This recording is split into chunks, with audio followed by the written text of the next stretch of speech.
Hi, this is Brenda Hines, and I'm the Director of Professional Development. Welcome back to our Ninja Skills Training Series. This is a mindset video, and we're going to talk about attracting, not pursuing. At Parks, we believe in attracting business versus chasing or pursuing business. The reason for this is because when you are pursuing business, oftentimes this can be uncomfortable or even intimidate the person that you're talking to, and they notice that you are attached to the outcome. You're truly just looking for a commission check. When you're attracting business, it means that you're providing value for people and you're not attached to the outcome. You care about the person that you're working with, and this evolves around a relationship-based business. You know, I've been in this business for about 35 years, and I think the same principle is applied throughout my career, and it's a ninja principle of relationships.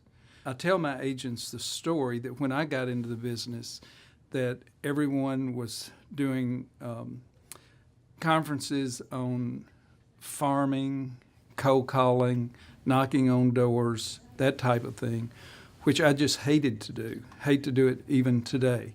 Works for some people, didn't work for me. One day I went to a development because I felt like I wasn't doing the right things.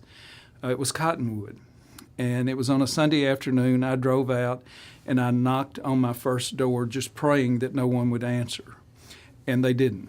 Went to the second house, and a very nice couple answered the door, and we spoke for a few minutes, and I left. And I went to my third house, again, hoping no one would be there, and they weren't. So I got in my car, and I thought, well, if I have to do this, I'm going to go work at the grocery. I hate this. So a few months later, I was at a conference, and the guy was talking about social farming, which changed my whole life because I realized that's what I was doing all along. I was creating relationships. So when I talk to new agents, I always encourage them to go out, get involved, know their neighborhood, know their friends, show up, as Ninja says. And I think that's probably one of the most valuable things any new agent can do. If you don't have a great database and you don't have people that you relate to, then you don't have anyone to market to build your business on. And that's how I've gotten my referrals throughout the years.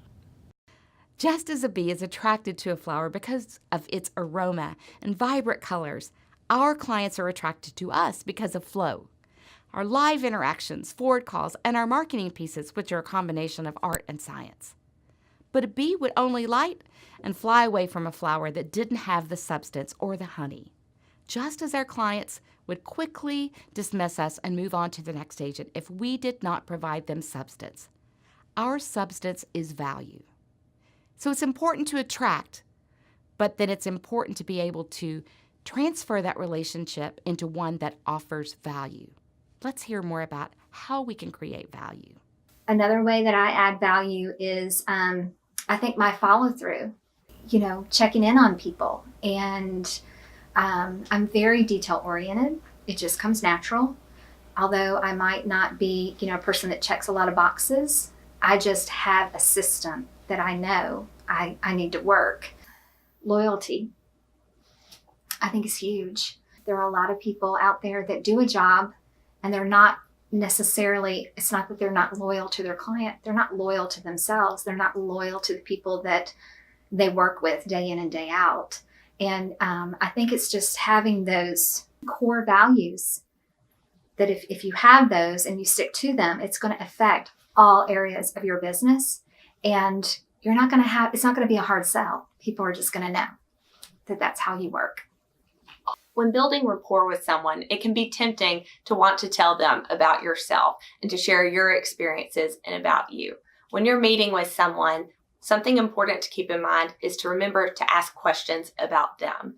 People enjoy for you to reach out to them to learn more about them during the process of buying and selling a home. Some great questions to start out with that are low risk would be the Ford questions, which would be things about their family, their occupation, their dreams. Next, you could move on to foundational questions. This is where you can learn more about their previous experiences in buying and selling real estate to get to know more about them on a transaction level as well. We also want to create value by solving problems. To solve problems, we first need to understand what the problem is and perhaps even help our client uncover the real problem. So for example, when you're talking with a seller and they say that they want to move and they say they're looking to have a closer commute to work, asking questions and discovering their pain versus pleasure is an important part of the process for their self-discovery. So if I asked my client and I said, you want to be closer to work, why is that important to you? And they said, I would like a 45-minute commute. And I would say, why would you like a 45-minute commute? And they would tell me, because I'm missing my kid's soccer game. There, we've just arrived at the true point of pain. Now we're able to take that information and truly help our client. Being proactive instead of reactive will solve lots of problems that occur during a transaction. If we set expectations up front, it helps our clients have a realistic picture of what that transaction will look like, so that when things don't go quite as expected, we've prepared them for this contingency. A way that we can demonstrate being proactive versus reactive is making sure that when we're having consultations with buyers and sellers, it's a true education process. We're setting up expectations so that they're aware of anything and everything that could happen during the transaction. This is important because versus being reactive, which is when something may go wrong or we have an obstacle and we try to fix the situation instead of them blaming us as the real estate agent, in a proactive situation, they'll already be aware that it could have happened and we'll have a game plan so that we can make sure we solve the problem as soon as possible. And I have seen how over the years, because I've been doing this for 14, 15 years now, now when things happen in my family, in my work, in my play, that is maybe not ideal, I am able to think differently about them. And I've been able to see how that resonates with the people that are closest to me. And I think that's huge. That's a win.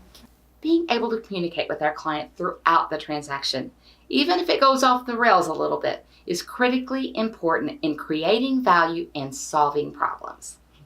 Thank you for watching this mindset video. I look forward to seeing you next time.